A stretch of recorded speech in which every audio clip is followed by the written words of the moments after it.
ABP news, खबर सिर्फ सच की। प्रधानमंत्री नरेंद्र मोदी के हाथों कुशीनगर जिले को विकास योजनाओं की सौगात दी। कुशीनगर अंतर्राष्ट्रीय एयरपोर्ट और विकास योजनाओं के उद्घाटन और शिलान्यास से जिले को एक नई पहचान मिलेगी। पीएम मोदी ने यहां एक राजकीय मेडिकल कॉलेज का शिलान्यास किया। कुशीनगर एयरपोर्ट से जापान, चीन, कंबोडिया, श्रीलंका, म्यांमार जैसे देशों के लिए सीधी उड़ानें होंगी। एयरपोर्ट के शुरू हो जाने से कुशीनगर सीधे बौद्ध धर्म के अनुयायी देशों से जुड़ गया। कुशीनगर अंतर्राष्ट्रीय एयरपोर्ट 589 एकड़ में फैला हुआ है और इसके निर्माण में 260 करोड़ रुपए की लागत आई है। इसे आधुनिक सज्जा का रूप दिया गया है। एयरपोर्ट पर 4 बड़े हवाई जहाज एक साथ खड़े किए जा सकते हैं। इसके अलावा प्रधानमंत्री मोदी 180.66 करोड़ रुपए की 12 विकास परियोजनाओं का लोकार्पण किया।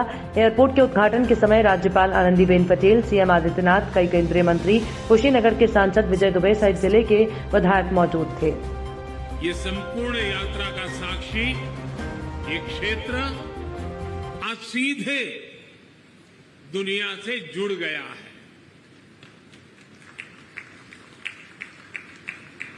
श्रीलंकन एयरलाइंस की फ्लाइट का कुशीनगर में उतरना इस पुण्य भूमि को नमन करने की तरह है। इस फ्लाइट से श्रीलंका से आए अति पूजनीय महासंघ और अन्य महानुभाव आज कुशीनगर बड़े गर्व के साथ आपका स्वागत करता है। आज एक सुखद संयोग ये भी है कि आज महर्षि वाल्मीकि जी की जयंती है। भगवान महर्षि वाल्मीकि जी की प्रेरणा से आज देश सबका साथ लेकर सबके प्रयास से सबका विकास कर रहा है। साथियों, कुशीनगर का ये इंटरनेशनल एयरपोर्ट दशकों की आशाओं और अपेक्षाओं का परिणाम है। मेरी खुशी आज दोहरी है। आध्यात्मिक यात्रा के जिज्ञासु के रूप में मन में संतोष का भाव है और पूर्वांचल क्षेत्र के प्रतिनिधि के रूप में भी ये एक कमिटमेंट पूरा होने की घड़ी भी है। कुशीनगर के लोगों को, यूपी के लोगों को, पूर्वांचल पूर्वी भारत के लोगों को, दुनिया भर में भगवान बुद्ध के अनुयायियों को कुशीनगर इंटरनेशनल एयरपोर्ट के लिए बहुत बहुत बधाई। साथियों, भगवान बुद्ध से जुड़े स्थानों को विकसित करने के लिए, बेहतर कनेक्टिविटी के लिए, श्रद्धालुओं की सुविधा के निर्माण पर भारत द्वारा आज विशेष ध्यान दिया जा रहा है। कुशीनगर का विकास यूपी सरकार और केंद्र सरकार की प्राथमिकताओं में है। भगवान बुद्ध की जन्मस्थली लुम्बिनी यहां से बहुत दूर नहीं है। अभी ज्योतिरादित्य जी ने इसका काफी वर्णन किया है, लेकिन फिर भी मैं उसका पुनरावर्तन इसलिए करना चाहता हूं कि देश के हर कोने में एक क्षेत्र का ये सेंटर पॉइंट कैसे हैं, ये हम आसानी से समझ पाए।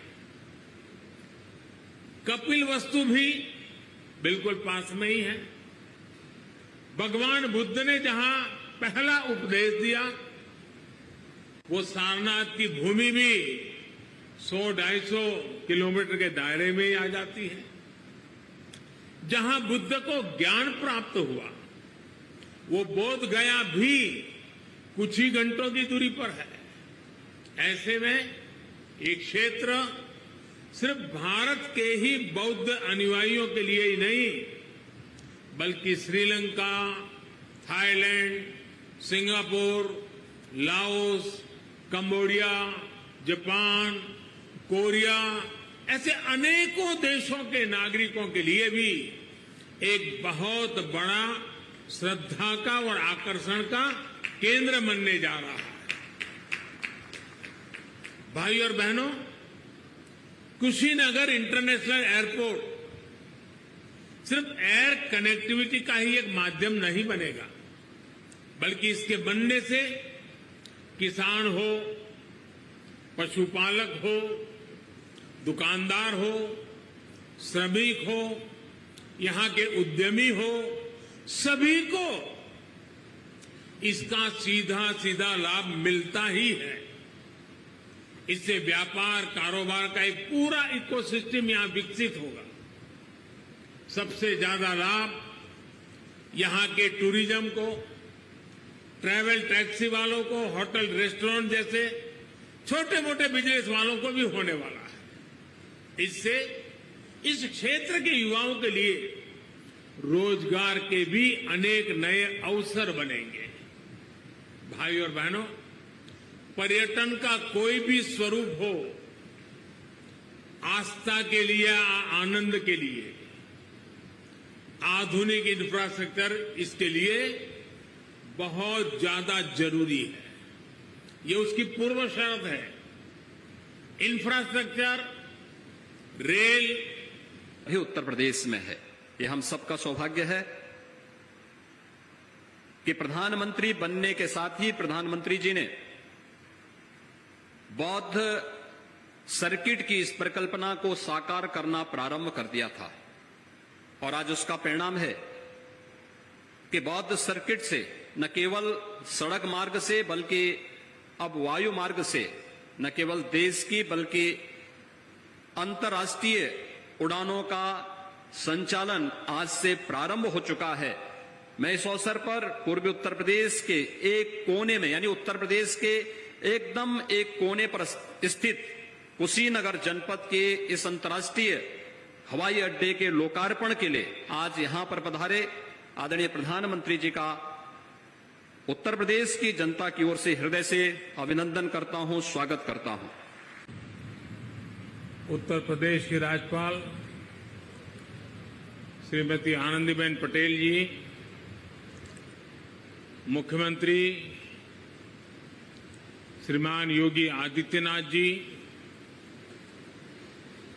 केंद्रीय मंत्रिमंडल के मेरे सहयोगी श्री ज्योतिरादित्य सिंधिया जी, किरण रिजिजू जी किशन रेड्डी जी, जनरल वीके सिंह जी, श्री अर्जुन राम मेघवाल जी, श्री श्रीपद नायक जी, श्रीमती मीनाक्षी लेखी जी, यूपी सरकार के मंत्री श्री नंद गोपाल नंदी जी, संसद में मेरे साथी श्री विजय कुमार दुबे जी, विधायक श्री रजनीकांत मणि त्रिपाठी जी, विभिन्न देशों के राजदूत, राजनयिक, अन्य जनप्रतिनिधिगण, भाई और बहनों, भारत विश्व भर के बौद्ध समाज की श्रद्धा का, आस्था का, प्रेरणा का केंद्र है। आज कुशीनगर इंटरनेशनल एयरपोर्ट की ये सुविधा एक प्रकार से उनकी श्रद्धा को अर्पित पुष्पांजलि है। भगवान बुद्ध के ज्ञान से लेकर महापरिनिर्वाण तक ये संपूर्ण अंतिम चिर विश्राम स्थली के रूप में आने की लालसा होती है कुशीनगर पहुंचने की, और जो कि भारत से समूचे भारत को जोड़ता है दक्षिण पूर्व एशिया से, और भारत की उस गौरवशाली जगत गुरु परंपरा उपस्थित हैं। ये वो कुशीनगर की धरती है जहां भगवान बुद्ध ने महापरिनिर्वाण प्राप्त करने के लिए चुना गया था, और यहीं से कई 150 किलोमीटर दूर भगवान बुद्ध का जन्म स्थल लुम्बिनी में स्थापित है और यहीं से 200 किलोमीटर दूर भगवान बुद्ध का जो पहला उपदेश दिया गया था वो सारनाथ में दिया गया था। और बौद्ध परंपरा के अनुसार अभिधम्म दिवस भी आज के अवसर पर है और आज से हम सबका सौभाग्य है कि पूर्वी उत्तर प्रदेश जो आजादी के बाद से लगातार उपेक्षित था, उस पूर्वी उत्तर प्रदेश के विकास की एक नई उड़ान को मजबूती के साथ आगे बढ़ाने के लिए आदरणीय प्रधानमंत्री जी का आशीर्वाद और उनका सानिध्य पूर्वी उत्तर प्रदेश के 5 करोड़ से अधिक नागरिकों को प्राप्त हो रहा है। इस अवसर पर मैं तथागत भगवान बुद्ध की इस पावन धरती पर आदरणीय प्रधानमंत्री जी का हृदय से स्वागत करता हूं, अभिनंदन करता हूं। भाइयों बहनों, हम सब जानते हैं कि पूर्वी उत्तर प्रदेश के इस कुशीनगर में भगवान बुद्ध की महापरिनिर्वाण स्थली है। पूरी दुनिया के अंदर जब भी मैत्री और करुणा की बात आती है तो भगवान बुद्ध का स्मरण विश्व मानवता सदैव करता है और प्रधानमंत्री जी ने यही बात तो कही थी यूएन में कि दुनिया ने युद्ध दिया होगा लेकिन भारत ने दुनिया को बुद्ध दिया है। तो जब बुद्ध की बात करते हैं तो उत्तर प्रदेश और भारत का संदेश देश के कोने कोने में जाता है। भगवान बुद्ध से जुड़े हुए सर्वाधिक स्थल उत्तर प्रदेश में हम सबका गौरव है, चाहे वह भगवान बुद्ध की राजधानी कपिलवस्तु। भगवान बुद्ध ने पहला उपदेश जिस धरती पर दिया था वह सारनाथ। सबसे अधिक चातुर्मास जिस धरती पर भगवान बुद्ध ने व्यतीत किए श्रावस्ती। सबसे अधिक कथा श्रवण और सत्संग का लाभ जिस धरती को प्राप्त हुआ वह कौशाम्बी और साथ साथ Sankisa. Infrastructure, rail, road, Airways, waterways, infrastructure का ये पूरा स्ट्रक्चर, उसके साथ साथ hotel, hospital, internet, mobile connectivity का इंफ्रास्ट्रक्चर, सफाई व्यवस्था का, सीवेज ट्रीटमेंट का प्लान, ये भी अपने आप में वही इंफ्रास्ट्रक्चर है। साफ पर्यावरण सुनिश्चित करने वाली रिन्यूएबल एनर्जी का ये सभी आपस में एक दूसरे के साथ जुड़े हुए हैं। कहीं भी टूरिज्म बढ़ाने के लिए इन सभी पर एक साथ काम करना जरूरी है और आज 21वीं सदी का भारत इसी अप्रोच के साथ आगे बढ़ रहा है। टूरिज्म के क्षेत्र में अब एक नया पहलू भी जुड़ गया है। वैक्सीनेशन की भारत की तेज गति से प्रगति दुनिया के लिए एक विश्वास पैदा करेगी कि अगर टूरिस्ट के रूप में भारत जाना है, किसी कामकाज से भारत जाना है, तो भारत व्यापक रूप से वैक्सीनेटेड है और इसलिए वैक्सीनेटेड कंट्री के नाते भी दुनिया के टूरिस्टों के लिए एक आश्वस्त व्यवस्था ये भी उनके लिए कारण बन सकता है। इसमें भी बीते वर्षों में एयर कनेक्टिविटी को देश ने उन लोगों तक, उन क्षेत्रों तक पहुंचाने पर जोर दिया गया है जिन्होंने कभी इसके बारे में सोचा भी नहीं था। इसी लक्ष्य के साथ शुरू की गई उड़ान योजना को 4 साल पूरे होने आ रहे हैं। उड़ान योजना के तहत बीते सालों में 900 से अधिक नए रूट्स को स्वीकृति दी जा चुकी है। इनमें से 350 से अधिक पर हवाई सेवा शुरू भी हो चुकी है। वीपी न्यूज, खबर सिर्फ सच की।